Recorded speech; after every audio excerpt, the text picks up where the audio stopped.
What happens when a nation loses the only monarch most of its people have ever known? On September 8th, 2022, a single coded message began a chain of events that had been planned for decades. London Bridge is down. Within hours, world leaders were alerted, royal family members rushed to Balmoral, and millions of people around the globe held their breath. This wasn't just the end of a reign. It was the end of an era that had lasted more than 70 years. And the extraordinary days that followed would become one of the most remarkable moments in modern history. Queen Elizabeth II served Britain and the Commonwealth longer than any monarch before her. For generations, she was a symbol of stability, duty, and continuity through wars, political change, economic crises, and social transformation. When she passed away at the age of 96, an intricate plan decades in the making was set into motion. From the secret code words announcing her death to the historic funeral watched by billions, every moment carried enormous significance. Today, we're taking a closer look at the final days of Queen Elizabeth II, the operation that unfolded after her death, and the emotional farewell that marked the end of the Second Elizabethan Age. Let's get into it. The moment, everything changed. Throughout 2022, Britain had been celebrating an unprecedented achievement, Queen Elizabeth's Platinum Jubilee, 70 years on the throne. Despite her age and increasing mobility issues, the Queen remained committed to her duties. In fact, only 2 days before her death, she carried out one of her final constitutional responsibilities, appointing a new Prime Minister. But on September 8th, concerns spread rapidly. Buckingham Palace released an unusual statement saying doctors were concerned for the Queen's health and that she was under medical supervision at Balmoral Castle in Scotland. Immediately, senior members of the royal family began traveling north. Prince Charles and Princess Anne were already in Scotland. Prince William, Prince Andrew, Prince Edward, and Sophie rushed to Balmoral. Prince Harry also made arrangements to travel separately. The public sensed something was wrong. Television networks interrupted regular programming. News presenters changed into black attire. Broadcasters prepared for an announcement everyone hoped would never come. Then, at approximately 4:30 p.m., the Prime Minister was informed. The code phrase delivered to government officials was simple. London Bridge is down.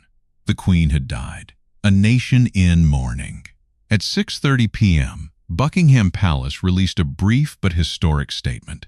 The Queen died peacefully at Balmoral this afternoon. In an instant, history changed. The longest reigning monarch in British history was gone. Outside Buckingham Palace, crowds began gathering almost immediately. Flowers appeared by the gates. Messages of gratitude filled the railings. Among the tributes were hundreds of Paddington bears. It was a touching reference to the beloved Jubilee sketch featuring the Queen sharing tea with Paddington Bear and revealing a marmalade sandwich hidden in her handbag. For many people, that simple gesture captured exactly who Elizabeth had become in the public imagination: dignified, humorous, and deeply loved. Meanwhile, Prime Minister Liz Truss addressed the nation. She described the Queen as the rock on which modern Britain was built. But even as the country mourned, another constitutional reality came into effect instantly. There is no gap in monarchy. The moment Queen Elizabeth died, Charles became king. The ancient declaration echoed once more. The Queen is dead. Long live the King. King Kench Carla's 3 steps forward. The following day brought one of the most important moments in British constitutional history. King Charles III addressed the nation for the first time as monarch. The speech was emotional, personal, and widely praised. He spoke of his mother's lifelong dedication to duty. He thanked her for more than 7 decades of service, and he made a promise of his own. Just as Elizabeth had pledged service at the age of 21, Charles vowed to continue serving the nation throughout his own reign. Many observers saw something significant that evening. For decades, Charles had existed primarily as the heir. Now, for the first time, the world saw him fully embrace the role of king. Soon afterward came another historic ceremony. At St. James's Palace, the Accession Council formally proclaimed Charles III as monarch. Surrounded by former prime ministers, senior politicians, and royal officials, Charles took his oath and signed the necessary documents. The transition that had been prepared for decades was complete. The Queen's final journey. One of the most moving chapters of the mourning period was the Queen's final journey from Scotland to London. Balmoral had always been special to Elizabeth. It was her sanctuary, a place where she could escape public life and enjoy a sense of normality. When her coffin left Balmoral, thousands lined the roads. Many stood silently. Others applauded. Some simply watched as a woman who had dedicated her life to public service made her final departure from the place she loved most. The coffin traveled first to Edinburgh. There, at St. Giles Cathedral, members of the public were given an opportunity to pay their respects. A powerful moment came when the Queen's children stood vigil beside her coffin. Princess Anne, King Charles, Prince Andrew, and Prince Edward remained motionless in tribute to their mother. Later, the coffin was flown to London. As the hearse entered the capital, crowds lined the streets despite the rain. Many held up phone lights, creating a quiet path of illumination as the Queen returned to Buckingham Palace one last time. That became history. Perhaps no aspect of the mourning period captured public attention quite like the queue. After a ceremonial procession through London, the Queen's coffin was taken to Westminster Hall for lying in state. The public was invited to pass by and pay their respects. What followed was extraordinary. The queue stretched for miles. People waited 10 hours, 12 hours. Some waited more than 24 hours. Yet they stayed. Strangers shared food. Volunteers offered support. Friendships formed. For many, the wait itself became part of the experience. People weren't simply standing in line. They were participating in a historic farewell. Young and old came from every corner of Britain and beyond. Some had met the Queen. Most had not. But all felt connected to a woman who had been a constant presence throughout their lives. The World DSIs, GU DBE.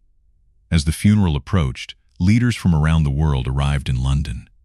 Presidents, prime ministers, kings, queens, representatives from nations across the globe. It was a reminder of the Queen's extraordinary international stature. For 70 years, she had met world leaders, navigated changing political landscapes, and served as a symbol of continuity. Many described her as a peacemaker. Others spoke about her wisdom, discretion, and remarkable ability to listen. One theme appeared again and again: respect. Regardless of politics, nationality, or ideology, leaders consistently spoke of the deep admiration they held for Elizabeth II. It was a rare tribute in an increasingly divided world. State Funeral. On September 19, 2022, the nation gathered for one final goodbye. Westminster Abbey filled with more than 2,000 guests. The setting was deeply symbolic. It was where Elizabeth had married Prince Philip. It was where she had been crowned queen. And now it was where her funeral would take place. Millions watched from their homes. Billions watched worldwide.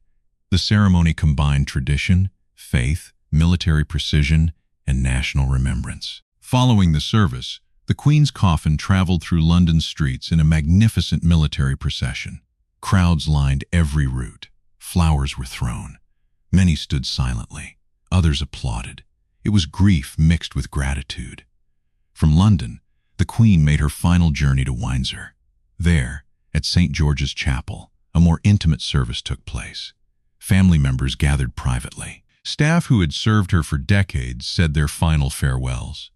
And then, after a lifetime of service, Queen Elizabeth II was laid to rest, beside Prince Philip, beside her parents, beside her sister, finally reunited with those she loved most. For 70 years, Queen Elizabeth II represented duty, stability, and service. Her reign witnessed enormous change, yet she remained a constant presence through it all. The days following her death reminded the world not only of the institution she led, but also of the profound impact she had on millions of lives. What do you think will be Queen Elizabeth II's lasting legacy?